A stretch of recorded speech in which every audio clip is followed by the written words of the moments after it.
What is going on, everybody? James Hancock here, back to review episode 3 of season 4 of Better Call Saul, an episode called Something Beautiful. This episode saw the return of not one, but two characters from Breaking Bad, one minor character, one pretty major. But before I get to my official recap and review, I did want to give a shout out to the podcast Better Call Saul Insider. It's an absolutely fantastic podcast, and it features a variety of cast and crew from the show, including appearances by Vince Gilligan as well as Bob Odenkirk. And it appears as if the day after each new episode of Better Call Saul, we get a new episode of the podcast. But there were a few key takeaways that I wanted to share. First and foremost, that Bob Odenkirk has this really refreshing attitude where he watches Better Call Saul like he's a typical member of the audience. He thinks it's a little bit too dangerous getting on too familiar territory with the writers, and he really enjoys the unpredictability about where the show is going. Although he did confess he prefers playing Jimmy to Saul. He feels like Saul makes up his mind and kind of does the math on decisions just a little bit too quickly, whereas Jimmy is a little bit more of an even mix of light and dark, making that persona a more fun character to play. As far as Vince Gilligan and Peter Gould are concerned, it was really interesting to hear them describe how they feel as if they're still learning their craft. Every time they deal with a fresh script or a fresh episode, they feel like they're going through film school. But they had one key piece of advice for aspiring writers.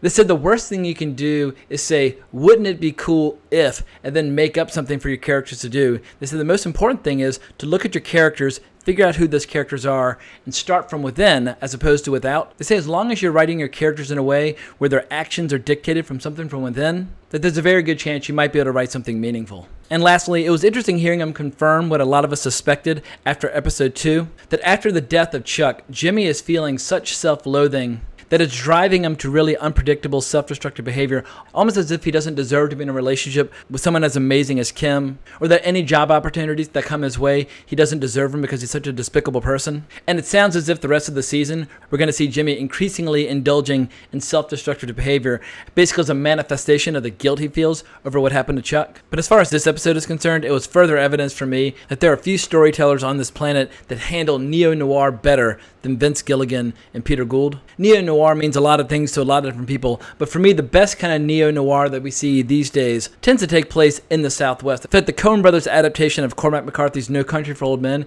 is a perfect example of contemporary neo-noir. Some more recent examples might include movies like Hell or High Water. But this episode opens with a brilliant scene out in the desert where we see what astonishing lengths Gus and Victor are willing to go to in order to create the appearance that there's been a hit on the Salamancas. Well, we know that Nacho, whether he likes it or not, is working for Gus from this point onward. They have to create the illusion that he's still loyal to the Salamancas, and the amount of evidence that they establish in order to support that story is just incredible. They blast down the highway at high speeds over a spike chain that they've set up. The tires get thrashed. They place Arturo in the front seat. They riddle the car with bullets. They put poor Nacho in the passenger seat, and he turns to the side, and they pop him in the shoulder. He thinks that's the extent of it, but as he's about to call the Moncada brothers for help, they shoot him in the stomach for good measure to really make the story complete. Overall, it was just an astonishing piece of filmmaking, and for fans of crime or neo-noir or whatever label you want to give it, I feel like right now Better Call Saul is the leader of the pack. But the next major scene is pretty lighthearted by comparison, where we see Jimmy trying to sell Mike on the idea of stealing this Hummel figurine. It's where the name of the episode, Something Beautiful, comes from, because as Jimmy's describing this scheme of stealing the statue, which is worth about $8,000, he says enthusiastically, "Let's do something beautiful." Basically, last episode, he saw this statue of the Bavarian boy in the office where he's having an interview, and he knows there's minimal security, and they can just swipe the statue. As far as he's concerned, it's like picking a $20 bill off the street. Mike, however, is totally uninterested and tells Jimmy that he should not be interested either. Meanwhile, the Moncada brothers finally arrive to save Nacho, and we get this great shot of some of the coolest boots in television history. I don't know which of the brothers it was, but we see on his boots, he's got these badass cowboy boots with these skulls on the toes. I'm going to give myself a night to think about it, but I think that might have to be an early Christmas present for myself. In any case, they take him to the vet to get treated. We see that Nacho's been shot right through the love handle. For some reason, they decide to leave the bullet in the shoulder, but they warn him that his colon might have been nicked as well, and that he might be facing the world's nastiest infection. And meanwhile, the same vet is helping Jimmy find a replacement for Mike, and this is where we get our first surprise appearance from a member of the cast of season 5 of Breaking Bad, a character named Ira. Ira's happy to go along with the scheme, and we get this really funny comedy of errors where Ira ends up getting trapped in the office because the guy that he's stealing from, as it turns out, he committed some major sin on the home front by getting the wrong vacuum cleaner, and he's being forced to sleep in the office.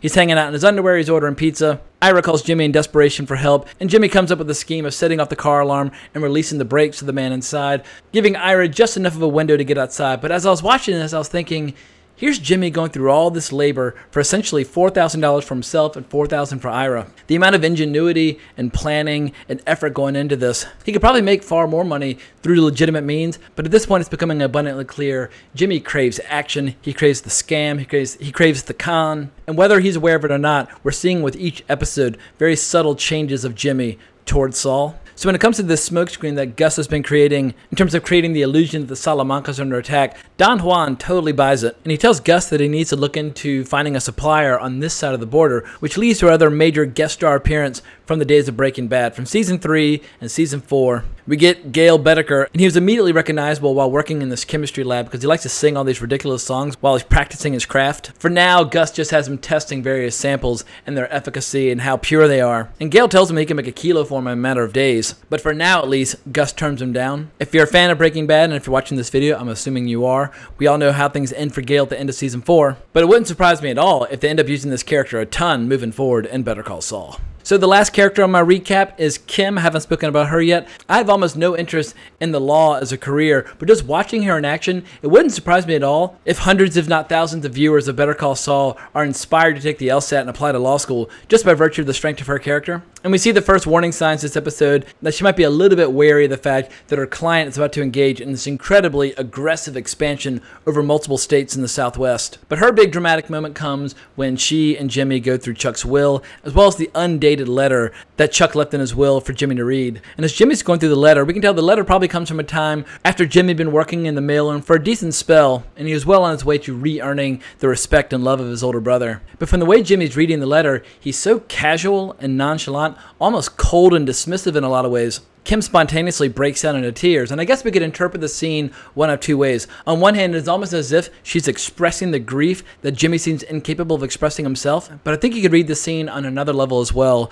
where Kim is reacting in grief, even if she's not explicitly aware of it, that Jimmy's changing into something that she doesn't necessarily recognize. And it's almost as if she's realizing that the death of Chuck might have permanently set him down a path, and she's legitimately concerned where that path might lead. In any case, the episode ends precisely at that moment, and the teaser for next week suggests a lot of chaos and anarchy and Jimmy getting a new job, but you couldn't really tell what was going on too specifically. But if you're dying for some more Better Call Saul goodness between now and next week, definitely check out the podcast Better Call Saul Insider. You can find it on iTunes. It's absolutely fantastic. But if you enjoyed this recap and review, please consider subscribing to my channel. If I overlooked any key details this episode from Breaking Bad, definitely let me know in the comments. And as always, the best place to hunt me down is on Twitter at callbacks. But I really appreciate you watching the review. Can't thank you enough for the support, but more importantly, onwards and upwards.